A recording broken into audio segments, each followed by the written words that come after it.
I didn't grow up especially religious, but after I moved to Ohio in 2017 for work, I started going to church. It wasn't about faith at first. I just ended a long relationship. I didn't know anyone in town, and Sundays were the worst. Too quiet, too empty. A coworker named Melissa invited me to her church one Friday afternoon in the break room. She said it was small, friendly, not weird. That last part made me laugh. The church was about 20 minutes outside of town, past a long stretch of farmland and a gas station that always looked closed even when it wasn't. It was a plain white building with a gravel parking lot and a wooden cross out front. Nothing dramatic, no stained glass, no giant steeple, just simple. The first Sunday I went, everything felt normal. People shook my hand, asked where I was from, told me they were glad I came. The pastor, Daniel Harper, wore jeans and a tucked-in button-down instead of robes. He talked about community and accountability. It felt more like a support group than a sermon. I kept going. By the third week, they knew my name. By the fifth, they invited me to Wednesday night Bible study at a house instead of the church building. That's when things started feeling slightly off. The house belonged to an older couple, the Whitakers. It was out even farther in the country. No streetlights. Long driveway. When I pulled up the first time, I noticed there were already 6 cars parked there, all facing outward like they'd planned it that way. Inside, it was warm. Too warm. Windows shut tight, even though it was early fall and cool outside. Everyone sat in a circle in the living room. No TV, no pictures on the walls except framed Bible verses. They were all very focused, not intense exactly, just attentive. When someone spoke, everyone else stared at them without interrupting. No phones, no fidgeting. That night's topic was commitment. Pastor Daniel asked each of us what we were willing to sacrifice for God. It went around the circle. People said things like time, money, pride. When it got to me, I said something safe. Comfort, I guess. Everyone nodded like I'd given the correct answer. After that, they started texting me during the week. Not just Melissa, others. Checking in, asking how I was feeling, asking if I'd prayed. At first, it felt supportive, then it felt monitored. One Tuesday night around 10:30, I got a text from a number I didn't recognize. "Are you struggling tonight?" I stared at it for a while.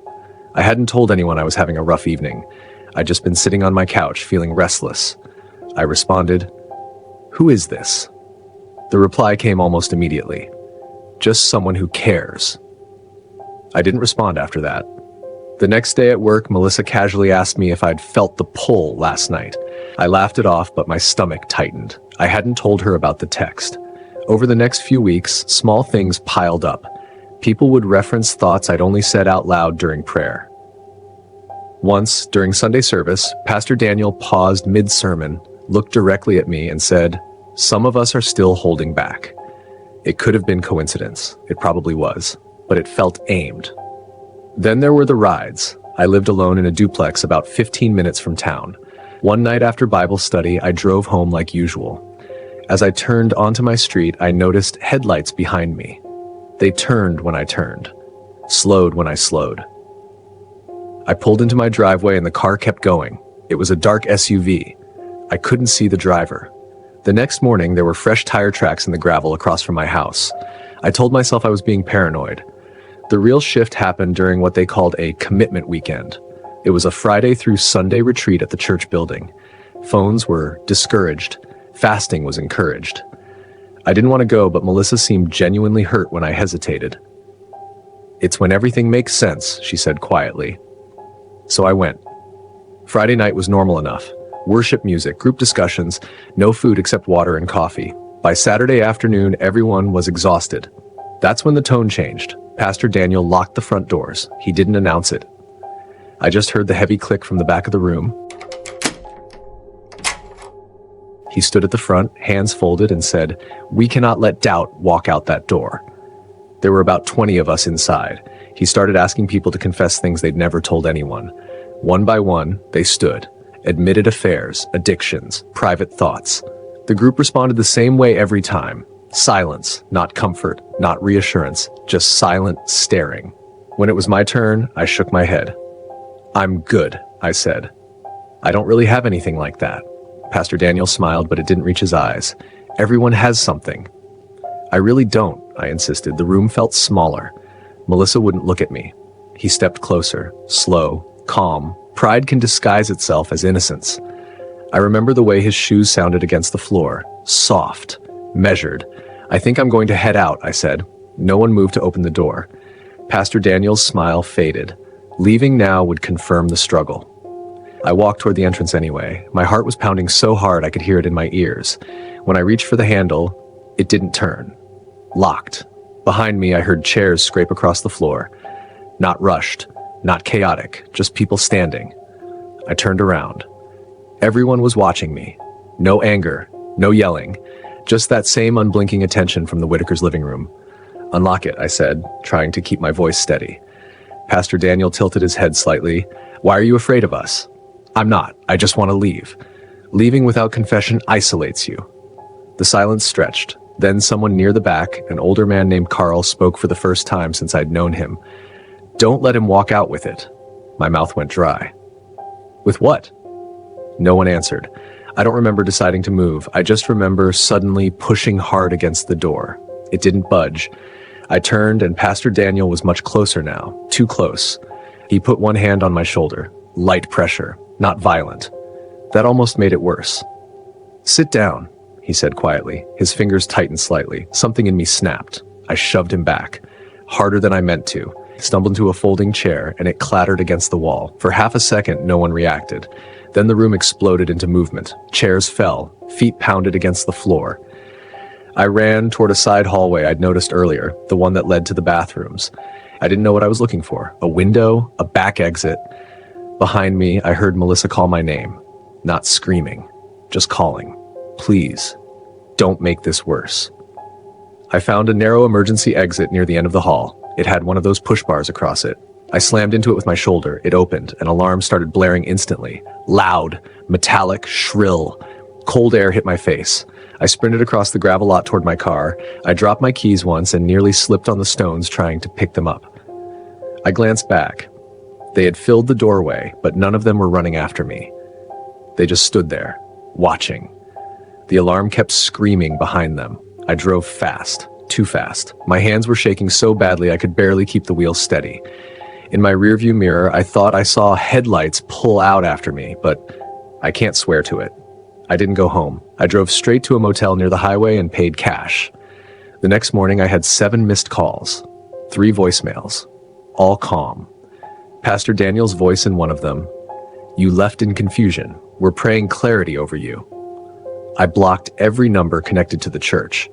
I didn't go back to work on Monday. I emailed HR and told them I needed personal leave. I never explained why. 2 days later, I went back to my duplex in the middle of the afternoon. There was nothing obvious out of place, except my trash can had been moved from the curb to beside my door. I was sure I'd left it out front. Maybe a neighbor did it? Maybe. A week after that, I was packing my things to move back to my home state. I didn't tell anyone except my landlord.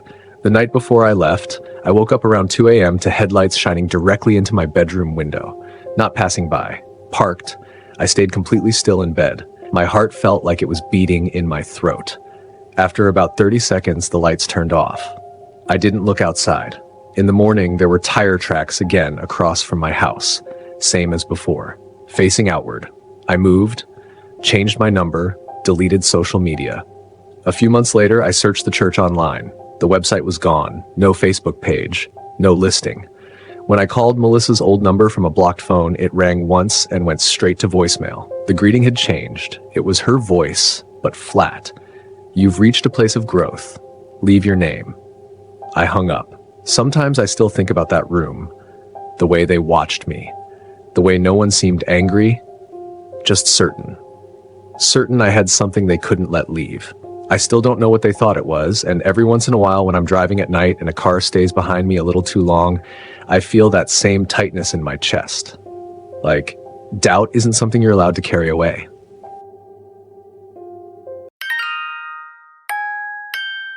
I was 27 when I moved back to my hometown in eastern Kentucky. It was 2018. My father had just had a mild stroke, and my mom needed help around the house. I'd been living in Lexington for work, sharing an apartment with a college friend. But after the hospital calls started at 2 a.m., being 2 hours away no longer felt right. So I moved back into my childhood bedroom. The town was small, 1 grocery store, 2 gas stations, and 3 churches within 5 minutes. Our family attended Grace River Church, a modest congregation of maybe 100 people on a good Sunday. Potlucks, Christmas plays, youth group lock-ins, everything familiar. The first Sunday back felt normal. The building smelled of lemon cleaner and old carpet. Mrs. Hanley hugged me tight, saying I looked just the same, and Pastor Dale shook my hand, telling me he was glad I was back where I belong. That phrasing lingered, but I didn't think much of it. The service was ordinary. Singing, prayer, a sermon about returning to your roots. People smiled at me afterward, asking about my job and city life. Small-town curiosity, I assumed. The second Sunday was subtly different. Conversations softened.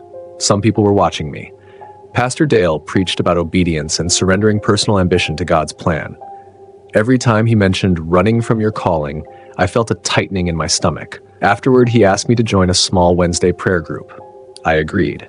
It seemed polite. The group met in a side classroom. 8 people, mostly older than me. We began with typical prayer requests. Then Pastor Dale asked if anyone had something personal to confess. Janice, one of the women, looked at me and said gently, "We're just glad you came back." The pause after that felt deliberate. They prayed over me, surrounding me with hands on my shoulders, back, head. Their voices overlapped, low and intense. "Seal any openings," they said. "Restore what drifted." I didn't understand. I left feeling drained, like I'd been holding my breath for hours. In the weeks that followed, things felt off. Church members began dropping by unannounced, bringing casseroles, offering rides, sitting with my dad. If I missed a Sunday, someone called within the hour. Once, I mentioned considering a job back in Lexington. The next Sunday, Pastor Dale preached about temptation and false freedom. 3 different people told me they'd been praying I wouldn't leave again. The prayer group intensified. They dimmed lights, held hands for long silences, and asked pointed questions about my commitment. "Do you feel resistance when you think about committing fully?" one asked. Janice asked if I'd ever experienced spiritual interference. I laughed nervously, but she didn't. Pastor Dale spoke of the enemy planting ideas, career moves, relationships, desires for independence. The word independence made my chest tighten. I began waking at 3 a.m., heart racing, feeling I'd forgotten something important or that someone was outside my window. One Saturday, I ran into Janice at the grocery store. She had no way of knowing I'd be there. "We worry about you driving alone," she said, almost casually. That night, I told my mom some of it. She waved it off. "Church folks mean well," she said. 3 weeks later, the confrontation happened. A humid, stormy Wednesday. The parking lot was full, 10 cars, far more than usual. Inside, the sanctuary and hallway lights were off. Only the end classroom glowed. I entered. 20 people were seated. Pastor Dale at the center, no one smiling. The door shut behind me. I didn't see who closed it.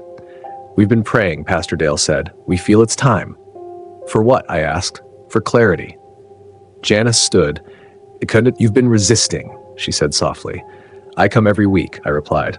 "That's not the same as surrender," Pastor Dale said, placing a firm hand on my shoulder. The rest of the group rose. Chairs scraped against the floor in unison. I felt their heat, the room shrinking around me. "We're going to help you let go," someone whispered. They began praying, louder, intense, overlapping. Hands pressing on my arms, back, head. Perfume, sweat, something metallic. "Stop," I said. No one did. "We're breaking the hold," someone whispered near my ear. Instinct overtook me. I shoved forward. Pastor Dale stumbled back. I ducked under arms and ran. Rain poured. I didn't look back. The next morning, I had 3 missed calls and a text from Janice. "We're sorry you felt overwhelmed. The process can be uncomfortable." I didn't respond. Church members continued dropping by, polite but insistent. My parents didn't argue when I decided to move back to Lexington. The Sunday I packed, I noticed a familiar vehicle parked down the street for hours. Maybe coincidence. I left anyway, found a small apartment, and a new job. I stopped answering unknown numbers. Eventually, the calls stopped. I never went back to Grace River Church. Sometimes I wonder what would have happened if I hadn't pushed through that circle. If I'd let them keep praying. If I'd surrendered. I still don't know what they thought they were breaking inside me or why my leaving felt so important to them. Last year, I looked up the church online. Their website was gone. The building still stood, but the sign now read Private Fellowship. No service times. Sometimes when I wake at 3 a.m., I hear that sound again. Chairs scraping in unison, and I can't shake the feeling that if I ever returned to that town, they would know. This time, they wouldn't let the circle break. I was 27 when I went back to church, not because I had some spiritual awakening. I just moved back home to Western Pennsylvania in 2018 after a breakup and a failed job. I was living in my childhood bedroom again, working remote customer support, trying not to feel like I'd quietly ruined my own life. My mom suggested church, just to get out, be around people. It was the same small Baptist church I'd grown up in. Red brick, white steeple, tan carpet and fluorescent lights, familiar in a way that felt safe. People remembered me, asked about college, about my big city job. I didn't correct them. The old pastor had retired. The new one was in his early 40s. Calm voice, intense eye contact. When he shook my hand after my first service back, he held it just a little too long. "It's good you returned," he said. "Sometimes people come back when they're meant to." I started attending regularly Sundays and Wednesday night Bible study. The study group was small, mostly older couples. The only person near my age was a woman in the group. She was quiet but friendly, always there early, always the last to leave. When I asked what she did for work, she smiled faintly. "I help out here." The first strange moment came during a discussion about obedience. The pastor asked us to share something we had surrendered. People mentioned drinking, careers, relationships. The woman said, "I surrendered my apartment." The room stayed quiet. I realized I didn't need a separate place, she added. "The church provides what we need." No one laughed. The pastor simply nodded. Letting go of independence brings us closer to purpose. I told myself she probably rented a room from someone in the congregation. Still, it stuck with me. Over the next few weeks, I noticed she was always at the church. One afternoon, I stopped by unexpectedly to drop off volunteer paperwork. She was vacuuming the hallway. "You're here a lot," I said. "It's home," she replied. When I asked the pastor how long she'd been attending, he didn't answer directly. "She's committed. That's what matters." Other things felt off. I overheard members whispering about an inner group. Once, someone said, "He hasn't been invited yet," and both of them glanced at me. I started feeling watched during services. Not dramatically, just a sense that whenever I looked up, someone's eyes were already on me, usually the pastor's. One Sunday, I arrived late and sat in the back. During the sermon, the pastor said, "Some of you are resisting deeper commitment. You keep a foot in the world, just in case." His gaze settled on me. I hadn't told anyone I'd been applying for jobs out of state. After service, the woman approached me in the parking lot. "You're thinking about leaving," she said. I laughed awkwardly. "Everyone thinks about leaving this town."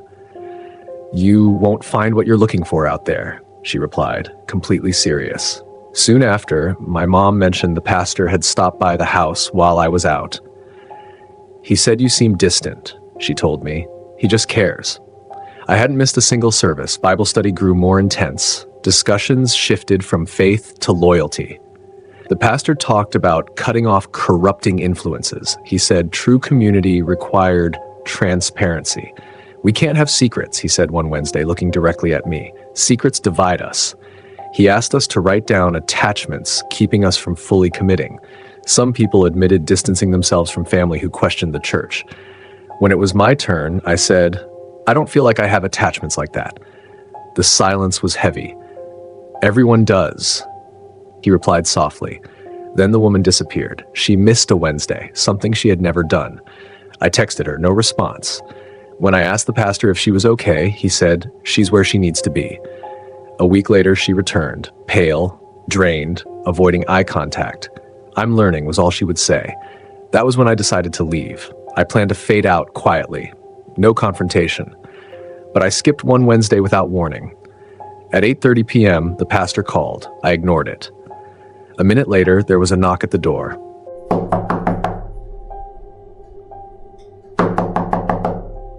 Through the window, I saw 3 figures, the pastor and 2 men from Bible study. My chest tightened as I opened the door halfway. "We were concerned," the pastor said calmly. "When someone withdraws suddenly, something is wrong." "I just needed a night off," I said. "You didn't respond to calls," one of the men added, stepping closer. I was busy. The pastor's expression hardened. You made commitments. You don't just disappear. I never signed anything, I said. The air shifted. His politeness thinned. You stood before this community, he said quietly. You said you wanted to grow with us. That's not a contract. He stepped forward and gripped my shoulder. Firm. Possessive. You're confused, he said. Confusion spreads. We protect the body. Don't touch me, I snapped. My mom appeared behind me, asking what was going on. Their expressions instantly softened. We're just checking on him, the pastor said smoothly. I won't be attending anymore, I said. Silence stretched. That would be a mistake, he replied. For who? His eyes were cold now. For you. They left, but the unease stayed. Over the next few days, I noticed an older sedan parked down the street at odd hours.